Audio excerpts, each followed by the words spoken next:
ദൈവനാമത്തിന് മഹത്വമുണ്ടാകട്ടെ. മറ്റൊരു ഞായറാഴ്ച ആരാധനയിൽ ദൈവത്തിന്റെ സന്നിധിയിലേക്ക് കടന്നു വരുവാനും തിരുമേശയിലേക്ക് അടിച്ചു വരുവാനും സ്വർഗത്തിനായ ദൈവം നമ്മുടെ ജീവിതത്തിൽ ഒരവസരം ഒരുക്കിയിരിക്കുകയാണ്. ആ ദൈവത്തിന് നമുക്ക് മഹത്വപ്പെടുത്താം. Hallelujah, hallelujah, hallelujah. വിശുദ്ധ മത്തായിയുടെ സുവിശേഷം 13-ാം അധ്യായം 1 മുതൽ 9 വരെയുള്ള ഭാഗത്തും 18 മുതൽ 23 വരെയുള്ള ഭാഗത്തും കർത്താവായ യേശു ക്രിസ്തു തന്റെ മുമ്പിലിരുന്ന ജനത്തോട് പറഞ്ഞ ഒരു ഉപമയെ കുറിച്ചാണ് അടയാളപ്പെടുത്തിയിരിക്കുന്നത്. ഈ ഒരു ഉപമ യേശുവിന്റെ ജീവിതത്തിൽ യേശു ആ ഉപമ പറഞ്ഞതിന് ശേഷം ശിഷ്യന്മാർക്ക് വ്യാഖ്യാനിച്ചു കൊടുത്ത ഒരു ഉപമ കൂടെ ആയിരുന്നു. ഈ ഉപമയുടെ പേര് the parable of the seed അല്ലെങ്കിൽ the parable of the sower എന്നാണ് പറയുന്നത്. വിത്തിന്റെ ഉപമ അല്ലെങ്കിൽ വിതക്കാരന്റെ ഉപമ എന്നാണ് ഈ ഉപമയെ കുറിച്ച് അറിയപ്പെടുന്നത്. അല്പം കൂടെ വ്യക്തമായിട്ട് നമ്മൾ പഠിക്കുമ്പോൾ ഇത് വിത്തിന്റെ മാത്രം ഉപമയല്ല, വിതക്കാരന്റെ മാത്രം ഉപമയല്ല, നേരെ മറിച്ച് ഇത് ആ വിത്ത് വിതയ്ക്കപ്പെട്ട മണ്ണിന്റെ കൂടെ ഒരു ഉപമയാണെന്ന് നമുക്ക് കാണുവാനായിട്ട് സാധിക്കും. അതെ, യേശു കർത്താവ് ഒരു വളച്ചിന് മുകളിൽ നിന്നുകൊണ്ട് യേശു കർത്താവ് തന്റെ മുൻപിലിരുന്ന ജനത്തോട് പറഞ്ഞ ഉപമയായിരുന്നു ഇത്. എന്നാൽ ജനം പോയതിനു ശേഷം യേശുവിന്റെ അടുക്കലേക്ക് ശിഷ്യന്മാർ ഓരോന്നായി കടന്നു വരികയാണ്. കർത്താവേ, ഈ ഉപമയുടെ അർത്ഥം എന്താണെന്ന് ചോദിക്കുകയാണ്. പലയിടങ്ങളിലും യേശുവിനോട് സംശയം ചോദിച്ച ശിഷ്യന്മാരെ നമുക്ക് കാണുവാനായിട്ട് സാധിക്കും. എന്നാൽ ഇവിടെ ഉപമയുടെ അർത്ഥം ചോദിക്കുകയാണ്. അങ്ങനെ അർത്ഥതലങ്ങളെ കുറിച്ച് ആത്മീയ ഗുരുവായ കർത്താവായ യേശു ക്രിസ്തു ഉപമയെ കുറിച്ച് അവർക്ക് പറഞ്ഞു കൊടുക്കുകയാണ് ചെയ്യുന്നത്. ഇവിടെ നമ്മൾ മനസ്സിലാക്കേണ്ട ഒരു സത്യം, ബൈബിളിൽ നമ്മൾ ഒരുപാട് ഉപമകൾ കാണുന്നുണ്ട്. ഈ ഉപമ പൂർത്തീകരണമായി തീരണമെങ്കിൽ ശ്രോതാവിന്റെ ഒരു പ്രസൻസ്, ശ്രോതാവിന്റെ ഒരു സാന്നിധ്യം, കേൾവിക്കാരന്റെ ഒരു സാന്നിധ്യം ആവശ്യമാണ്. ഞാൻ ഈ പ്രസംഗിക്കുന്ന സമയത്ത് നമുക്ക് നമ്മൾ തോന്നും പോലെ ഇരുന്നാൽ ആ പ്രസംഗം ഒരു എൻഗേജിംഗ് ആയിട്ടുള്ള ഒന്നല്ല.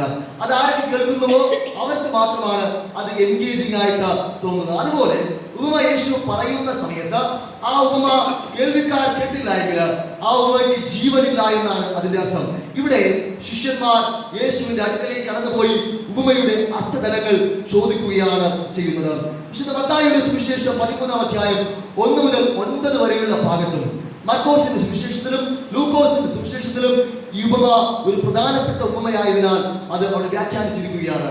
ഇവിടെ പറയുന്ന ഉപമ ഇങ്ങനെയാണ്. കർത്താവ് വീട്ടിൽ നിന്ന് പുറപ്പെട്ട ഒരു കടലിന്റെ കരയിലൂടെ ഇങ്ങനെ പോവുകയാണ്. കടൽക്കരയിൽ ഇരുന്നതിന് ശേഷം ജനം കൂടി വരുന്നത് കൊണ്ട് വള്ളത്തിന്റെ മുകളിൽ കയറി നിന്ന് ഉപമ പറയുവാനായിട്ട് ആഗ്രഹിക്കുകയാണ്. വീട്ടിൽ നിന്ന് പുറപ്പെട്ട് ദൈവം പോയത് വചനം സംസാരിക്കുവാൻ ആയിരുന്നു, വചനം പ്രസ്താവിക്കുവാൻ ആയിരുന്നു, സ്വർഗരാജ്യം അറിയിക്കുവാൻ ആയിരുന്നു. നമ്മുടെ ജീവിതങ്ങളിൽ വീട്ടിൽ നിന്ന് പുറപ്പെട്ട് ഞാനും നിങ്ങളും പോകുന്നത് എങ്ങോട്ടാണെന്ന് നാം തിരിച്ചറിയണം. രാത്രിയും രാവിലെയും ഒക്കെ വീട്ടിൽ നിന്ന് പുറപ്പെട്ട് നമ്മൾ എവിടെയാണ് പോകുന്നത്? വീട്ടിൽ നിന്ന് പുറപ്പെട്ട് ദൈവത്തെ പ്രസ്താവിക്കുവാനായിട്ടാണോ പോകുന്നത്? അതോ നമ്മുടേതായിട്ടുള്ള നൺ ഓഫ് മൈ ബിസിനസ് എന്നുള്ള ആ ഒരു ഏരിയയിലാണോ നമ്മൾ ആയിരിക്കുന്നത്? അതായത് എന്റെ ബിസിനസ് ആണ്, അത് ആരും കാണാൻ പാടില്ല എന്നൊരവസ്ഥയിലാണ് നമ്മൾ ആയിരിക്കുന്നത്. നാം തിരിച്ചറിയേണ്ടത് ആവശ്യമാണ്. എന്നാൽ യേശു കർത്താവ് വീട്ടിൽ നിന്ന് പുറപ്പെട്ട് ജനത്തോട് വചനം സംസാരിക്കുവാനായിട്ടാണ് പോയത്. അതെ, ഈ ഉപമ ഇങ്ങനെയാണ്. ഒരു വിതക്കാരൻ വളരെയധികം പ്രതീക്ഷയോടുകൂടെ വിത്ത് വിതയ്ക്കുവാൻ പുറപ്പെടുകയാണ്. എല്ലാ വിതക്കാരന്മാരെ പോലെയും അവന്റെ മനസ്സിലുള്ള ആഗ്രഹം എന്ന് പറയുന്നത് 100, 60, 30 മേനി ഫലം ഈ വിത്തിലൂടെ എനിക്ക് ലഭിക്കണം. അങ്ങനെ വിതക്കാരൻ നടന്ന് പോകുന്ന സമയത്ത് വഴിയരികിൽ കുറച്ച് വിത്തുകൾ അദ്ദേഹം വിതയ്ക്കുകയാണ്. വഴിയരികിൽ വിതയ്ക്കുന്ന വിത്ത് ആ നിമിഷം തന്നെ ചില പറവകൾ വന്ന് അത് കൊത്തിയെടുത്ത് പറന്ന് പോവുകയാണ്. ആ വിത്ത് പൊടിക്കുവാൻ അവസരം കൊടുക്കുന്നില്ല, ആ വിത്ത് ഫലം കായ്ക്കുവാൻ അവസരം കൊടുക്കുന്നില്ല. വിതക്കാരന്റെ ആ വിത്തുകൾ നിഷ്ഫലമായി തീരുകയാണ്. അടുത്ത കുറച്ച് വിത്തുകൾ പാറയുടെ ഇടയിൽ വീഴുകയാണ്. ആ പാറയിൽ മണ്ണ് കുറവായിരുന്നത് കൊണ്ട് തന്നെ മണ്ണിന്റെ വേരുകൾ ആഴത്തിൽ പോകാതെ അത് പെട്ടെന്ന് പൊടിച്ചു വരികയാണ്. പെട്ടെന്ന് പൊടിച്ചു വന്നുവെങ്കിലും സൂര്യന്റെ താപമേറ്റപ്പോൾ ആ ചെടി പെട്ടെന്ന് വാടിക്കരിഞ്ഞു എന്നാണ് വചനത്തിൽ അടയാളപ്പെടുത്തിയിരിക്കുന്നത്. അങ്ങനെ വീണ്ടും അവന്റെ യാത്ര മുന്നിലോട്ട് പോകുന്നു. അവൻ കുറച്ച് വിത്ത് മുള്ളുകളുടെ ഇടയിൽ വിതറുകയാണ്. അതേ, മുള്ളുകളുടെ ഇടയിൽ വിതറിയ വിത്തും പൊടിച്ചു വരുന്നുണ്ട്. പക്ഷേ മുള്ളുകളും അതിനോടൊപ്പം ചേർന്ന് പൊടിക്കുകയാണ്. ആ മുള്ളുകൾ പൊടിച്ച് അത് അതിന്റെ തികവിൽ എത്തിയപ്പോൾ, അതിന്റെ പൂർണ്ണതയിൽ എത്തിയപ്പോൾ ഈ മുള്ളുകൾ ഈ വിത്തിനെയും ചെടിയെയും മുറുക്കിക്കളയുകയാണ് ചെയ്തത്, ഞെരുക്കിക്കളയുകയാണ് ചെയ്തത്. അതും നിഷ്ഫലമായി തീരുകയാണ്. അവസാനം വിതക്കാരന്റെ പ്രതീക്ഷയൊത്ത രീതിയിൽ ഈ വിത്തുകൾ അദ്ദേഹം നല്ല മണ്ണിൽ വിതയ്ക്കുകയാണ്, വളക്കൂറുള്ള മണ്ണിൽ വിതയ്ക്കുകയാണ്, കിളച്ചിട്ട മണ്ണിൽ വിതയ്ക്കുകയാണ്.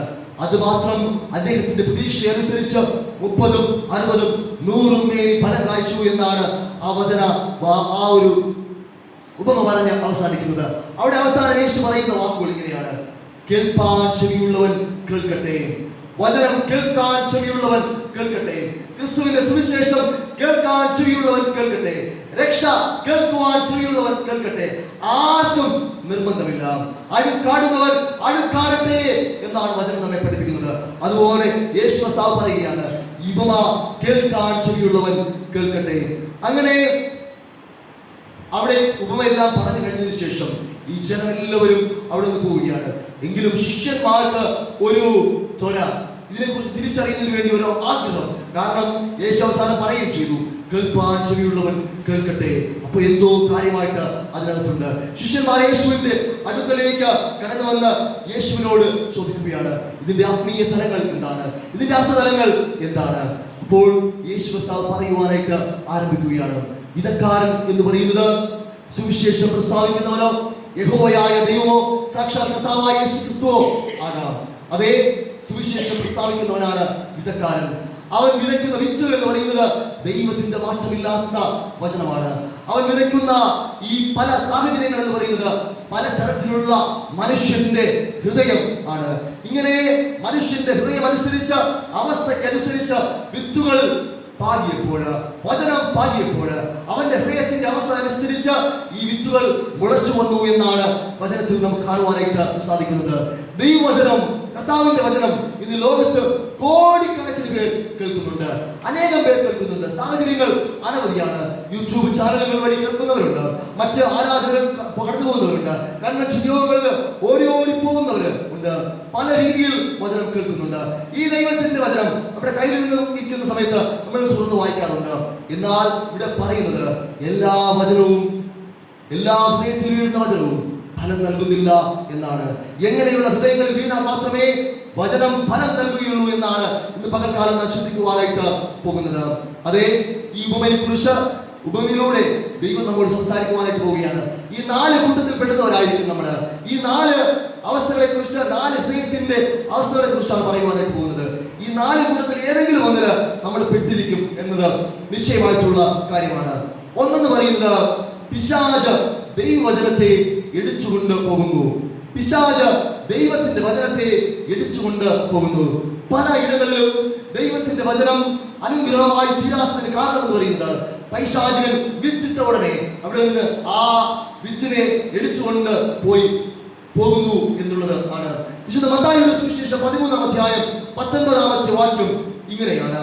വഴി അരികിൽ വീണ വിത്തിനെ കുറിച്ച് പറയുന്നത് ഇങ്ങനെയാണ്: ഒരുത്തൻ രാജ്യത്തിന്റെ വചനം കേട്ടിട്ട് ഗ്രഹിക്കാഞ്ഞാൽ ദുഷ്ടൻ വന്ന് അവന്റെ ഹൃദയത്തിൽ വിതയ്ക്കപ്പെട്ടത് എടുത്തു കളയുമെന്നാണ് പറയുന്നത്. ഇതാണ് നാം ഇന്ന് വായിച്ചു കേട്ട വചനം. പക്ഷേ ഈ വചനത്തിൽ നിന്ന് വ്യത്യസ്തമായി ലൂക്കോസ് എന്ന സുവിശേഷകൻ അല്പം കൂടെ ഭംഗിയായിട്ട് ഈ ഭാഗത്തെ കുറിച്ച് പറയുന്നുണ്ട്. ലൂക്കോസ് എന്ന സുവിശേഷകൻ പറയുന്നത് ദുഷ്ടൻ എടുത്തുകൊണ്ട് പോകും എന്നല്ല. ലൂക്കോസ് എന്ന സുവിശേഷം 8:12 ആർക്കെങ്കിലും ഒരാൾക്ക് വായിക്കാം.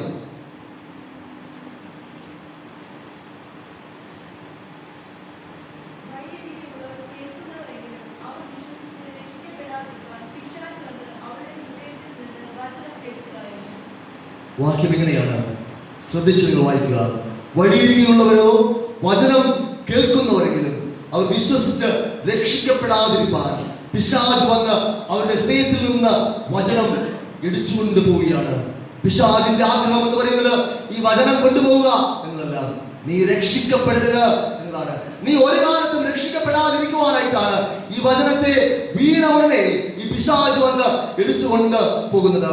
വഴിയരികെയുള്ള ഈ മണ്ണ് എന്ന് പറയുന്നത് ഇടയ്ക്കിടയ്ക്ക് നടന്ന് കഠിനമായി പോയ മണ്ണാണ്. ഇത് ഇതുപോലെ കഠിന ഹൃദയങ്ങളോടുകൂടി ആയിരിക്കുന്നവരുണ്ട്.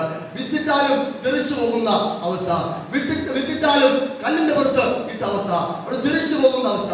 ആ സമയത്ത് പിശാച് നോക്കിയിരുന്ന് അത് എടുത്തുകൊണ്ട് പോകും. കാരണം പിശാചിനറിയാം ഇന്നല്ലെങ്കിൽ നാളെ ഇവന്റെ ജീവിതത്തിൽ ഒരു രോഗം വരുമ്പോൾ, ഒരു പ്രശ്നം വരുമ്പോൾ, ഈ ഒരു വഴിയിൽ, ഈ ഒരു കഠിനമായ മണ്ണിൽ ഒരു വിള്ളലുണ്ടാകും, ഒരു നനവ് ഉണ്ടാകും. ആ സമയത്ത് അവൻ ഒരുപക്ഷെ ഈ വചനങ്ങളുടെ കിടന്നാല് ഈ വചനത്തിൽ അവൻ ആശ്രയിക്കുമെന്നൊരു ചിന്ത പിശാചിനുണ്ട്. എന്നെക്കാളും നിങ്ങളെക്കാളും വചനം ശക്തിയായി സംസാരിക്കുവാൻ അറിയാവുന്നവരാണ് പിശാച്. കർത്താവായ യേശു ക്രിസ്തുവിന്റെ സന്നിധിയിലേക്ക് യേശു പ്രാർത്ഥിച്ചു നിൽക്കുന്ന സമയത്ത് ഈ പിശാച് വചനവുമായിട്ടാണ് പരീക്ഷണത്തിൽ കടന്നു പോകുന്നത്. ആ സമയത്ത് യേശു ആ പരീക്ഷണത്തെ വചനം കൊണ്ട് തന്നെ ജയിച്ചു എന്ന് നമ്മളെ വചനം പഠിപ്പിക്കുന്നുണ്ട്. അതെ, ഈ വിത്ത് അവിടെ കിടന്നാൽ പിന്നെ എപ്പോഴെങ്കിലും ഒരു സാധ്യതയുണ്ട് ഇവൻ രക്ഷിക്കപ്പെടുവാൻ. അത് ഞാൻ സമ്മതിക്കില്ല എന്ന തരത്തിൽ ഈ പിശാച് ഇതിനെ ഇടിച്ചുകൊണ്ട് പോകുന്നു. പലരും വചനം ധ്യാനിക്കുന്ന സമയത്തൊക്കെ അലക്ഷ്യ മനോഭാവത്തോടുകൂടെ ഇരിക്കാറുണ്ട്. പലരും പ്രസംഗങ്ങളൊന്നും കേൾക്കാതെ ഇരിക്കാറുണ്ട്, പ്രാർത്ഥനകളിലൊന്നും ഇരിക്കാതെ ഇരിക്കുന്നുണ്ട്. ഇത് ഹൃദയം കഠിനമായി പോയിരിക്കുകയാണ്. വിച്ചിട്ടാൽ പോലും പൊടിക്കാത്ത അവസ്ഥ, ഹൃദയം പോലെ കഠിനമാക്കി വെച്ചുകൊണ്ട് ഇരിക്കുകയാണ്. എന്നാൽ 2 കൊരിന്ത്യർ ലേഖനം 4-ാമത്തെ വാക്യം ഇങ്ങനെയാണ് പഠിപ്പിക്കുന്നത്: ദൈവപ്രതിമയായ ക്രിസ്തുവിന്റെ തേജസ്സുള്ള സുവിശേഷത്തിന്റെ പ്രകാശനം ശോഭിക്കാതിരിപ്പാൻ ഈ ലോകത്തിന്റെ ദൈവം അവിശ്വാസികളുടെ മനസ്സ് കുരുടാക്കി കളഞ്ഞു. വിശ്വാസികളുടെ മനസ്സല്ല, ദൈവത്തിന്റെ തേജസ് ഒരുപക്ഷേ നിന്നിലൂടെ പുറത്തു വരുമോ എന്നൊരു ചിന്തയോടുകൂടെ പൈശാചികൻ നിങ്ങളുടെ പിന്നാലെ ഓടിക്കൊണ്ട് ഇരിക്കുകയാണ്. അവന് ഒരു ചിന്ത മാത്രമേ ഉള്ളൂ: നിന്റെ കണ്ണിനെ കുരുടാക്കി വെക്കണം, നിന്നെ ഒരു അവിശ്വാസിയാക്കി വെക്കണം, നിന്റെ ആത്മാവിനെ നിത്യനരകത്തിലേക്ക് കൊണ്ടുപോകണം, നിന്നെ സ്വർഗത്തിലേക്ക് കൊണ്ടുപോകുന്നത് അവന് ഇഷ്ടമേ ഇല്ലാത്ത ഒരു സാഹചര്യമാണ്. അതെ, നമ്മുടെ ജീവിതങ്ങളിൽ പലപ്പോഴും വഴിയരികിൽ വീണ പോലെയാണ് വചനം എന്ന് പറയുന്നത്. വചനം ഇങ്ങനെ ആരൊക്കെയോ വിതറുന്നുണ്ട്, തിരിച്ച് പോകുന്ന അവസ്ഥ, പൈശാചികൻ കൊണ്ടുപോകുന്ന അവസ്ഥ. ഒരു വിള്ളലെങ്കിലും വീണാൽ ഒരുപക്ഷെ ആ വചനം പഠിച്ച് ഇവൻ രക്ഷിക്കപ്പെടുമോ എന്നൊരു ചിന്തയില് പൈശാച് നിന്നിൽ വീഴുന്ന വചനത്തെക്കാൾ നിന്നേക്കാൾ കൂടുതൽ ചിന്തിച്ച് അതിടിച്ചു പോകുന്ന സ്വഭാവം, അതേ ഹൃദയത്തിൽ കഠിനമാക്കി വെച്ചുകൊണ്ടിരിക്കുന്ന ഒരു സ്വഭാവം. രണ്ടാമത്തെ ചിന്ത എന്ന് പറയുന്നത് ആഴമില്ലാത്ത വിശ്വാസത്തിൽ ദൈവവചനം നിർജീവമായി മാറുകയാണ്. ആഴമില്ലാത്ത വിശ്വാസത്തിൽ എത്ര വിത്തിട്ടാലും അത് പൊടിക്കാത്ത അവസ്ഥ. രണ്ടാമതായി വിത്ത് വീണത് പാറയുടെ മുകളിലാണ്. അവിടെ വചനം പറയുന്നത് ഇങ്ങനെയാണ്: പാറപ്പുറത്ത് മണ്ണ് വളരെയധികം കുറവായിരുന്നു, മണ്ണ് അവിടെ ഇല്ലായിരുന്നു. ഈ വചനം കേട്ടപ്പോൾ ആവേശം കൊണ്ട് പെട്ടെന്ന് അതിന് കുറച്ച് വേരൊക്കെ വന്നു, അത് പൊടിച്ചു. ആ പാറയുടെ മുകളിൽ പൊടിച്ചു നിൽക്കുന്ന സമയത്ത് ഭയങ്കരമായ ഒരു സൂര്യന്റെ ചൂടേറ്റ് അതിന്റെ വേരുകൾ ആഴത്തിലേക്ക് പോകാത്തതുകൊണ്ട്, വിശ്വാസത്തിന്റെ വേരുകൾ ആഴത്തിലേക്ക് പോകാത്തതുപോലെ, അതുപോലെ ഇവിടെയും ഈ ഒരു ചെടി ഉണങ്ങിപ്പോയി എന്നാണ് വചനം എന്നെ പഠിപ്പിക്കുന്നത്. പലരും പ്രസിദ്ധരായ കൺവെൻഷൻ പ്രാസംഗികന്മാര്, വാക്ചാതുര്യമുള്ളവര്, വാഗ്മികൾ പ്രസംഗിക്കുന്നത് കേട്ട് ആവേശം കൊള്ളാറുണ്ട്. അതിപ്പോ ആര് പ്രസംഗിച്ചാലും ആവേശം കൊള്ളും. രാഷ്ട്രീയക്കാരുടെ പ്രസംഗം കേട്ട് ആവേശം കൊണ്ടിട്ടുണ്ട് നമ്മൾ പണ്ട്. അതേ, മറ്റ് സിനിമയിലെ ഡയലോഗുകൾ കേട്ട് നമ്മൾ ആവേശം കണ്ടിട്ടുണ്ട്. ആ ആവേശത്തിന്റെ പുറത്ത് നമ്മൾ കുറെ കാര്യങ്ങളൊക്കെ ചിന്തിക്കാറുണ്ട്. ഇങ്ങനെ ചിലര് ക്രൈസ്തവ വിശ്വാസികള് ഇങ്ങനെ വചനം കേൾക്കുന്നത് കേട്ട്, വാക്ചാതുര്യമുള്ള വ്യക്തികൾ സംസാരിക്കുന്നത് കേട്ട് ആവേശം കൊണ്ടിട്ടുണ്ട്. എനിക്കിതുപോലെ ജീവിക്കണമെന്ന ചിന്തയില് വചനം അത് പക്ഷേ ആഴത്തിൽ വേരുന്നാതെ അവര് അങ്ങനെ ആയിരിക്കും. പെട്ടെന്നൊരു പ്രതിസന്ധി വരുമ്പോൾ, പെട്ടെന്നൊരു പ്രയാസം വരുമ്പോൾ, ഒരു രോഗാവസ്ഥ വരുമ്പോൾ ആ ചെടി വാടിപ്പോയതുപോലെ നമ്മുടെ വിശ്വാസവും വാടിപ്പോവുകയാണ് ചെയ്യുന്നത്. നമ്മുടെ ഹൃദയത്തിലുള്ള വചനം നഷ്ടപ്പെട്ടു പോവുകയാണ് ചെയ്യുന്നതെന്ന് ഇവിടെ നമ്മുടെ വചനം പഠിപ്പിക്കുന്നുണ്ട്. അതേ, അതിന് ഏറ്റവും ഉദാഹരണം എന്ന് പറയുന്നത് ക്രിസ്തുവിന്റെ ശിഷ്യന്മാരാണ്. ക്രിസ്തുവിന്റെ പ്രസംഗം എന്ന് പറയുന്നത് അതിമനോഹരമായ പ്രസംഗമാണ്. മൈക്ക് സിസ്റ്റം ഇല്ലാത്ത കാലഘട്ടത്തിൽ, ട്യൂബുകൾ ഇല്ലാത്ത കാലഘട്ടത്തിൽ, പാട്ട് ഇല്ലാത്ത കാലഘട്ടത്തിൽ യേശു സാധാരണ മനുഷ്യനെ പോലെ സംസാരിച്ചുവെങ്കിലും യേശുവിന്റെ പ്രസംഗമാണ് സുവിശേഷം മുഴുവൻ നിറഞ്ഞു നിൽക്കുന്നത്. ഇന്നും സംസാരിച്ചുകൊണ്ടിരിക്കുന്ന ഏറ്റവും ആസ്വാദ്യകരമായിട്ടുള്ള പ്രസംഗം.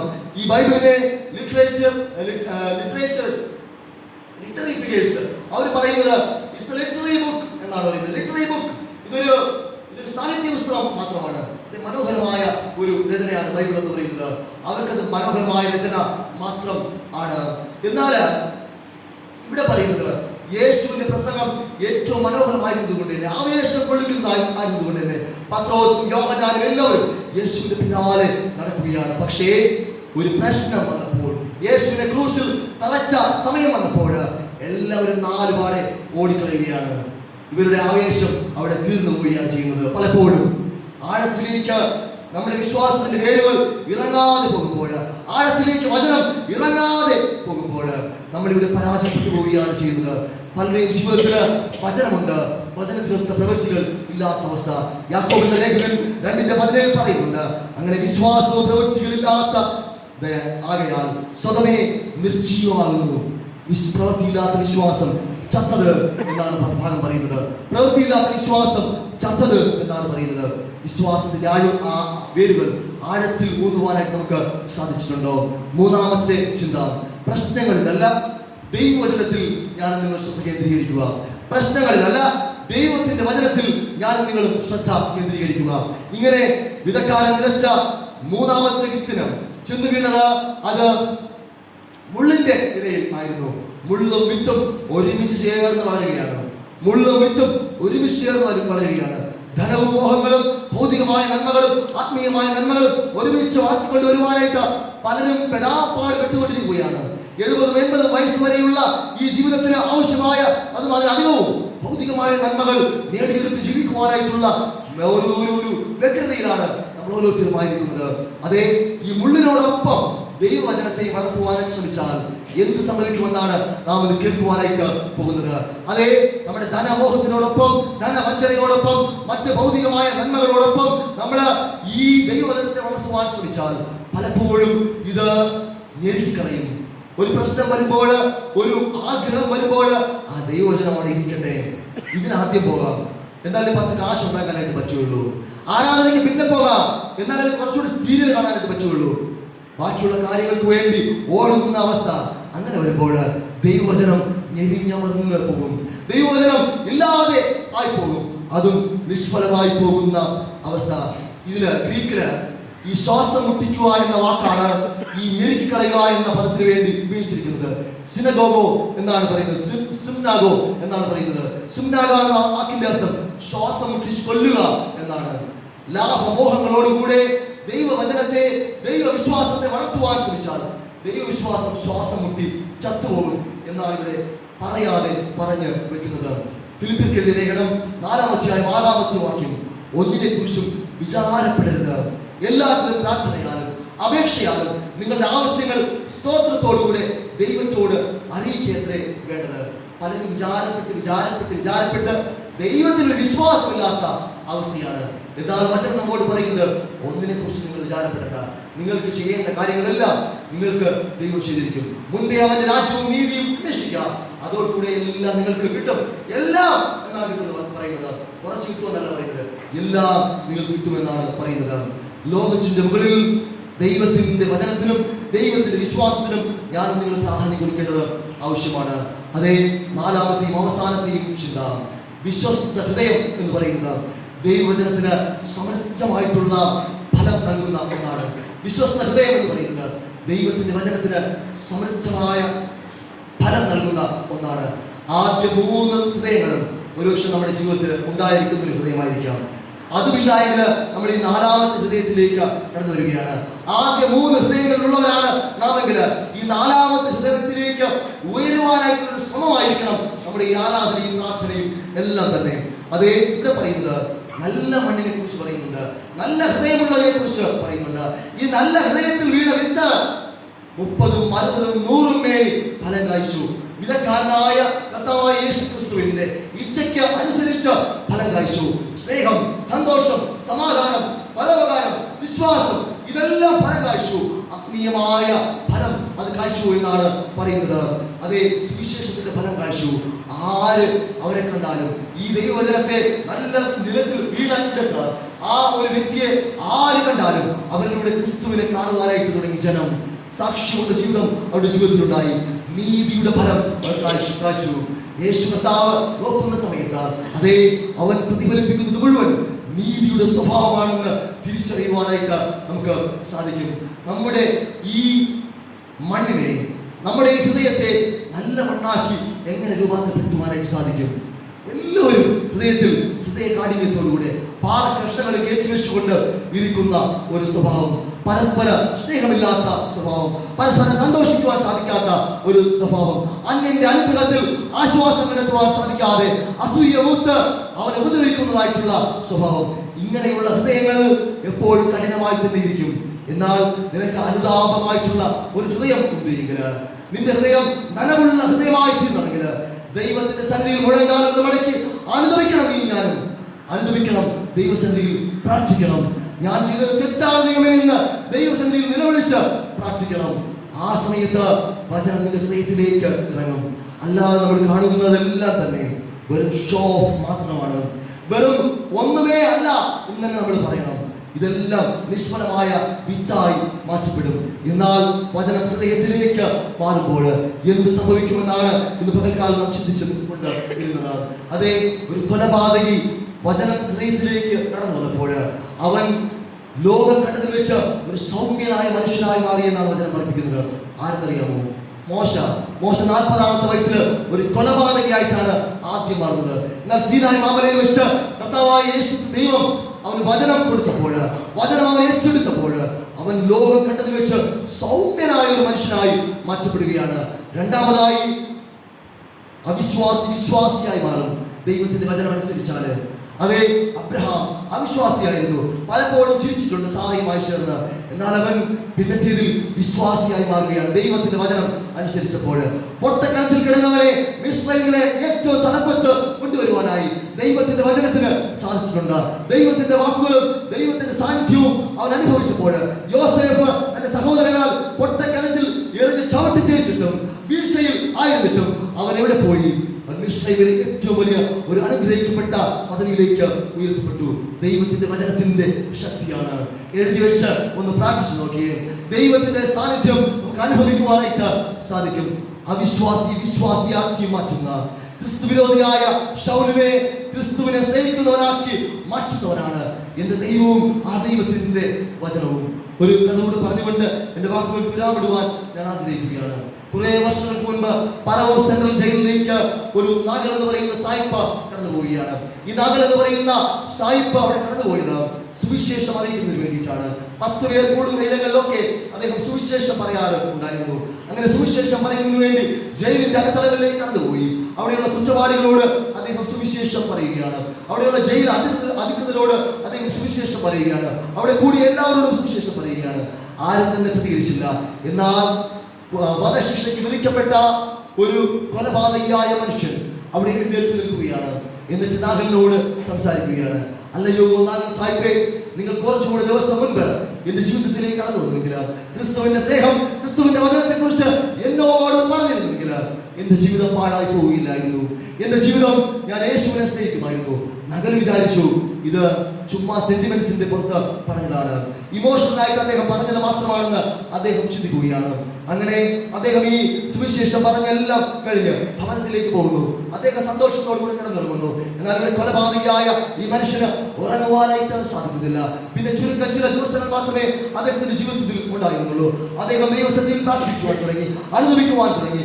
ജയിലിലുള്ള എല്ലാവർക്കും അദ്ദേഹം ഒരു ഇഷ്ടപുത്രനായി മാറ്റപ്പെടുകയാണ് ചെയ്തത്. അവസാനം ഈ കൊലയാളിയായ മനുഷ്യന്റെ വധശിക്ഷയുടെ ദിവസം കടന്നു വരികയാണ്. ആ സമയത്ത് ഈ മനുഷ്യനോട് ചോദിക്കുകയാണ്, നിന്റെ അവസാനത്തെ ആഗ്രഹം എന്താണ്? കൊലയാളിയാണ് മനുഷ്യരോട്, അല്ലെ വധശിക്ഷയ്ക്ക് വിധിക്കപ്പെട്ട വ്യക്തികളോട് അവസാനത്തെ ആഗ്രഹം ചോദിക്കുക പതിവാണ്. ദ ലാസ്റ്റ് വിഷ് എന്നൊക്കെ പറഞ്ഞ് അതിനെക്കുറിച്ച് പോയം വരെയുണ്ട്. അവസാനത്തെ ആഗ്രഹം, അതേ അവസാനത്തെ ആഗ്രഹം ചോദിക്കുന്ന സമയത്ത് അദ്ദേഹം പറയുകയാണ്, എനിക്ക് നല്ല ഭക്ഷണമൊന്നും വേണ്ട. കാരണം ഭക്ഷണം കഴിക്കാൻ പറ്റിയ ഒരു മാനസികാവസ്ഥയിലൊന്നും ആയിരിക്കില്ല. മരിക്കാനായിട്ട് പോവുകയാണ്. ആരെങ്കിലും ഭക്ഷണം കഴിക്കുമോ? അതെ, അമ്മയെ കാണണം, അപ്പനെ കാണണം, മക്കളെ കാണണം, പ്രിയപ്പെട്ടവളെ കാണണം എന്നൊക്കെയാണ് പലരും പറയാറുള്ളത്. പക്ഷേ ഈ മനുഷ്യൻ പറഞ്ഞത്, യേശുവിന്റെ സുവിശേഷം എന്നോട് പറഞ്ഞ ആ നാഗൽ എന്ന് പറയുന്ന സായിപ്പിനെ എനിക്കൊന്ന് കണ്ടാൽ മാത്രം മതി എന്ന് പറയുകയാണ്. അങ്ങനെ ആ ജയിലിൽ നിന്ന് കുറെ പേർ പോയി ഈ നാഗൽ എന്ന സായിപ്പിനെ വിളിച്ചുകൊണ്ട് വരികയാണ്. നാഗൽ എന്ന സായിപ്പിന് കാര്യങ്ങളൊന്നും മനസ്സിലാകുന്നില്ല. ഈ മനുഷ്യൻ പെട്ടെന്ന് അദ്ദേഹത്തെ വന്ന് കെട്ടിപ്പിടിച്ചതിന് ശേഷം അദ്ദേഹത്തോട് പറയുകയാണ്, അല്ലയോ സായിപ്പേ, നിങ്ങൾ പറഞ്ഞ യേശുവിനെ ഞാനിതാ കാണുവാനായിട്ട് പോവുകയാണ്. ആകെ അല്പനേരം മാത്രമേ ഉള്ളൂ എന്റെ ദേശം കാണുവാൻ. യേശുവേ, നിനക്ക് സ്തോത്രം, വേഗം നിന്നെ കാണുമെന്ന് അദ്ദേഹം ഇങ്ങനെ ഉരുവിട്ടുകൊണ്ടിരിക്കുകയാണ്. ഇദ്ദേഹത്തിന്റെ വാക്കുകൾ കേട്ടപ്പോൾ ഈ നഗരം എന്ന് പറയുന്ന സായിപ്പിന്റെ കണ്ണുകൾ നിറഞ്ഞൊഴുകുകയാണ്. അതിൽ നിന്ന് വ്യത്യസ്തമായി ഒരു കൊലയാളി കൊല്ലപ്പെടുവാനായിട്ട് പോകുമ്പോൾ എല്ലാവരും സന്തോഷത്തോടുകൂടി ആയിരിക്കുമെങ്കിൽ ജയിലിലുള്ള എല്ലാ അധികൃതരും കണ്ണുനീരോടുകൂടി ആയിരിക്കുകയാണ്. അയ്യോ, ഇദ്ദേഹം കുറച്ചുകൂടി ദിവസം ജീവിച്ചെങ്കിൽ കൊള്ളാമായിരുന്നു. അത്രയും ദിവസം കൊണ്ട്, ചുരുങ്ങിയ ദിവസം കൊണ്ട്, യേശുവിനെ അറിഞ്ഞ ദിവസം മുതൽ ഇദ്ദേഹത്തിന്റെ ജീവിതത്തിൽ വലിയൊരു രൂപാന്തരം സംഭവിക്കുകയാണ്. അദ്ദേഹം പക്ഷേ ആ മനുഷ്യൻ മാത്രം കരയാതെ, കണ്ണുനീർ വാർക്കാതെ, ആ മനുഷ്യൻ സന്തോഷത്തോടുകൂടെ യേശുവിനെ കാണാമെന്ന ചിന്തയോടുകൂടെ അദ്ദേഹം കൊലക്കയറിലേക്ക് അടുത്തേക്ക് അദ്ദേഹം പോവുകയാണ്. അദ്ദേഹം പിന്നത്തേതിൽ മരിക്കുകയാണ്. അന്ന് രാത്രി നഗരം എന്ന് പറയുന്ന സായിപ്പിന് ഉറങ്ങുവാൻ സാധിക്കുന്നില്ല. അദ്ദേഹം പലയിടങ്ങളിലും സുവിശേഷം പറഞ്ഞിട്ടുണ്ട്, ദൈവത്തെ കുറിച്ച് പറഞ്ഞിട്ടുണ്ട്. അദ്ദേഹം പോലും ചിന്തിച്ചില്ല സുവിശേഷം ഇത്രയും വലിയ ഒരു മാറ്റം സൃഷ്ടിക്കുവാൻ സാധിക്കുമോ എന്ന്. അദ്ദേഹം ചിന്തിക്കുകയാണ്, കുറച്ചുകൂടി അദ്ദേഹത്തിന്റെ ജീവിതത്തെ നീട്ടിയെടുക്കുവാൻ എനിക്ക് സാധിച്ചില്ലല്ലോ എന്ന പരിതാപത്തോടുകൂടി, ദുഃഖത്തോടുകൂടി ആ മനുഷ്യൻ ആയിരിക്കുന്ന സമയത്ത്, എന്ത് ചെയ്യണമെന്ന് അറിയാത്ത അവസ്ഥയിൽ ആയിരിക്കുന്ന സമയത്ത് അദ്ദേഹത്തോട് ആരോ ഹൃദയത്തിൽ മന്ത്രിക്കുകയാണ്, നീ ഒരു നല്ല ഗാനരചയിതാവല്ലേ, നിനക്ക് ഒരു പാട്ട് എഴുതിക്കൂടെ? ആ മനുഷ്യൻ അവസാനം പറഞ്ഞ ആ വരികളെ നിനക്കൊരു പാട്ടായിട്ട് രൂപാന്തരപ്പെടുത്തിക്കൂടെ എന്ന് ചോദിക്കുവാനായിട്ട് ഇടയായി. നമുക്ക് എല്ലാവർക്കും അറിയാവുന്ന പാട്ട്, മരണവീടുകളിൽ ഞാനും നിങ്ങളും പാടുന്ന പാട്ട് ഒരു കൊലയാളിയുടെ പാട്ടാണ്. യേശുവിന്റെ സുവിശേഷം ഹൃദയത്തിലേക്ക് കടന്നു വന്നപ്പോൾ ഒരു കൊലയാളി പറഞ്ഞ വരികളാണ് ഇവിടെ എഴുതി വെച്ചിരിക്കുന്നത്. 168-ാമത്തെ പാട്ട്. ആകെയിൽ പാനേരം മാത്രം എന്റെ യാത്ര തീരുവാൻ, യേശുവേ നിനക്ക് സ്തോത്രം, വേഗം നിന്നെ കാണും ഞാൻ. ഒരു വിഷുവാണ്. യേശുവേ നിനക്ക് സ്തോത്രം, വേഗം നിന്നെ കാണും ഞാൻ. പല മരണ വീടുകളിലും ആശ്വാസത്തിന്റെ പാട്ടായിട്ട് പാടുന്ന പാട്ട് ഒരു കൊലയാളിയുടെ പാട്ടാണ്. പക്ഷെ ഈ കൊലയാളിക്ക് ഇതെവിടെ നിന്ന് കിട്ടി? ഈ ആശ്വാസം, ഈ സമാധാനം, ദൈവം നൽകിയ സമാധാനം. വചനം എന്ന വിച്ച അനുഭവിക്കപ്പെട്ട ഒരു ഹൃദയത്തിലേക്ക് വീണപ്പോൾ അത് 30, 60, 100 പേര് ഫലം കായ്ച്ചു. ഇന്നും ഫലം കായ്ക്കാത്ത അവസ്ഥയിൽ നാം ആയിരിക്കുന്നെങ്കിൽ വിത്ത് വീണിട്ടുണ്ടോ? വിത്ത് പൈശാചിൽ കൊണ്ടുപോയോ? വിത്ത് മുള്ളിനിടയിൽ വീണോ? വിത്ത് പാറയിൽ പോയി ഉണങ്ങിപ്പോയോ? എന്ന് നാം തിരിച്ചറിയേണ്ടത് ആവശ്യമാണ്. പരിശുദ്ധനായ ദൈവത്തിന്റെ സന്നിധിയിലേക്ക് നമുക്ക് അടുത്തു വരാം, അവനെ ആരാധിക്കാം, അവനെ പ്രാർത്ഥിക്കാം. വിശുദ്ധ മേശയുടെ അടുക്കലേക്ക് നമുക്ക് അടുത്തു വരാം. അതിനായിട്ട് നമുക്ക് 146-ാമത്തെ പാട്ട് പാടി ഒരുങ്ങാം.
നമുക്ക് വിശുദ്ധാരാധനയ്ക്ക് വേണ്ടി പ്രയോജനപ്പെടുത്താം.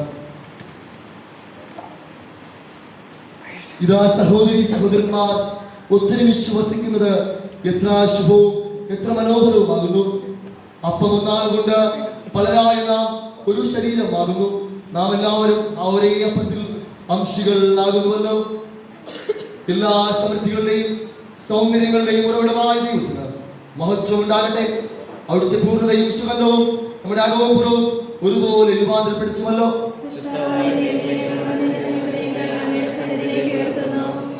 സകല ജീവജാലങ്ങളുമായി ഉടമ്പടി ചെയ്യുകയും താൻ സ്നേഹിക്കുന്ന തന്റെ സൃഷ്ടികളെ ഒരു നാളും കൈവിടുകയില്ല എന്ന് ഉറപ്പ് നൽകുകയും ചെയ്ത ദൈവത്തിന് മഹത്വം ഉണ്ടാകട്ടെ.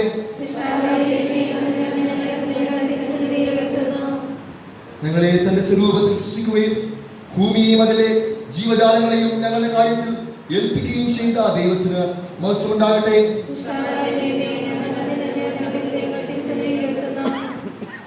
പ്രാർത്ഥിക്കാം. അങ്ങയുടെ പ്രിയപുത്രന്റെ രക്തത്താൽ അങ്ങയുടെ കൃപാസനത്തിലേക്കുള്ള പുതുവഴി പ്രതിഷ്ഠിച്ചിരിക്കുന്ന പരിശുദ്ധ പിതാവേ, അയോഗ്യരായ ഞങ്ങൾ യേശു മശിഹാ മുഖാന്തരം അങ്ങയോടടുത്തു വരുന്നു. സ്വർഗത്തിലും ഭൂമിയിലും അങ്ങേക്ക് ഉള്ളതെല്ലാം അങ്ങേക്കുള്ളതല്ലോ. അങ്ങയുടെ കയ്യിൽ നിന്ന് വാങ്ങി ഞങ്ങൾ അങ്ങേക്ക് തരുകയുള്ളൂ. ഞങ്ങളെയും ഞങ്ങളുടെ ഈ ദാനങ്ങളെയും കൈക്കൊണ്ട് അങ്ങയുടെ മഹത്വത്തിനായി ഉപയോഗിക്കണമെന്ന് താഴ്മയോട് ഞങ്ങൾ അപേക്ഷിക്കുന്നു. ആമേൻ. നമുക്ക് മുഴങ്കാലുകളിൽ നിൽക്കാം. മുട്ടിന്മേലായിരുന്നു കൊണ്ട് നമുക്ക് ദൈവസന്നിധിയിൽ പ്രാർത്ഥിക്കാം.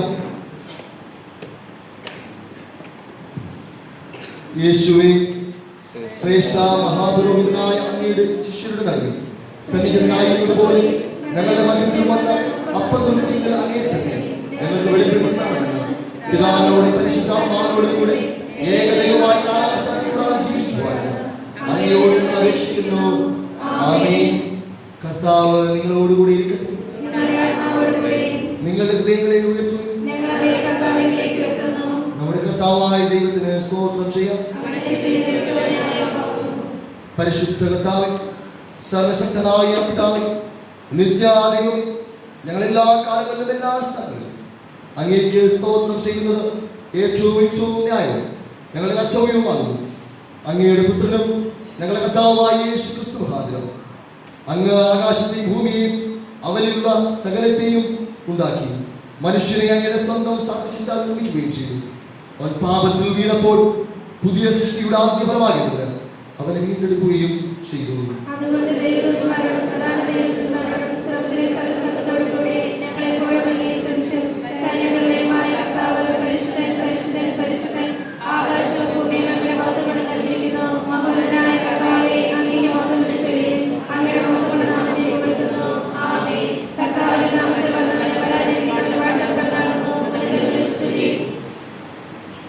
സ്വർഗ്ഗസ്ഥപിതാവേ, അങ്ങ് സത്യമായി പരിശുദ്ധനാകുന്നു. അങ്ങ് സത്യമായി വാഴ്ത്തപ്പെട്ടവനാകുന്നു.